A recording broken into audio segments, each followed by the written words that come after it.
আমাদের প্রত্যেকটি ফোনে গুগল ফটোসটি রয়েছে, আমরা কিন্তু এটি অনেকেই ব্যবহার করি না। তো গুগল ফটোসের দুইটি অসাধারণ সেটিংস রয়েছে, এগুলো কিন্তু আইফোন বা অন্যান্য দামি ফোনগুলোতে এই সেটিংসগুলো থাকে। আপনি কিন্তু এখন নর্মাল ফোন দিয়ে আপনার গুগল ফটোস দিয়ে আপনি এখন এই সেটিংসগুলো পাচ্ছেন। তো আপনাদের দেখিয়ে দিচ্ছি এই সেটিংসগুলো গুরুত্বপূর্ণটা কী। প্রথমত আমরা গুগল ফটোসটি ওপেন করে নিব।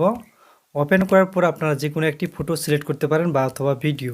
তো আমি সিলেক্ট করলাম আমার একটি ফটো। তো এখানে দেখতে পাচ্ছেন এডিট নামে একটি অপশন রয়েছে, আপনি এখানে ক্লিক করবেন। ক্লিক করার পর জাস্ট এরকম একটি ইন্টারফেস আসবে। এখানে আপনি স্ক্রল করলে দেখতে পাবেন টুলস নামে একটি অপশন রয়েছে, আপনি টুলসে ক্লিক করবেন। ক্লিক করার পর এখানে দেখতে পাচ্ছেন বালার। তো অনেকে আমাদের নর্মাল ফোনেতে ব্লার অপশনটি থাকে না, আপনি কিন্তু আইফোনে এটি পাবেন। সো দেখতে পাচ্ছেন অটোমেটিক কিন্তু এখন ছবিটি ব্লার হবে, ব্লারটা এমন হাই কোয়ালিটি। তো দেখতে পাচ্ছেন আপনি যদি ডিপ করতে চান আপনি ডিপ করতে পারবেন, এখানে আপনি অ্যাডজাস্ট করে নিতে পারেন আপনার ছবির সাথে কেমনটা যায় সেইটা কিন্তু আপনি ব্লারটা করে নিতে পারেন, ঠিক আছে। এটি কিন্তু একটি অসাধারণ সেটিংস। তো আরেকটি দেখাচ্ছি আপনাদের, সেটি হচ্ছে ম্যাজিক ইরেজার। তো আপনি যদি এখানে ক্লিক করেন তো দেখতে পাচ্ছেন আপনার যদি পিছনে ব্যাকগ্রাউন্ডগুলো থাকে আপনি যদি এগুলো মুছে ফেলতে চান, সো আপনি কিন্তু আপনি হাত দিয়ে টাচ করলে এগুলো অটোমেটিক কিন্তু মুছে যাবে। এভাবে কিন্তু আপনি আপনার পিছনে যে ব্যাকগ্রাউন্ডগুলো রয়েছে এগুলো কিন্তু আপনি রিমুভ করে দিতে পারেন।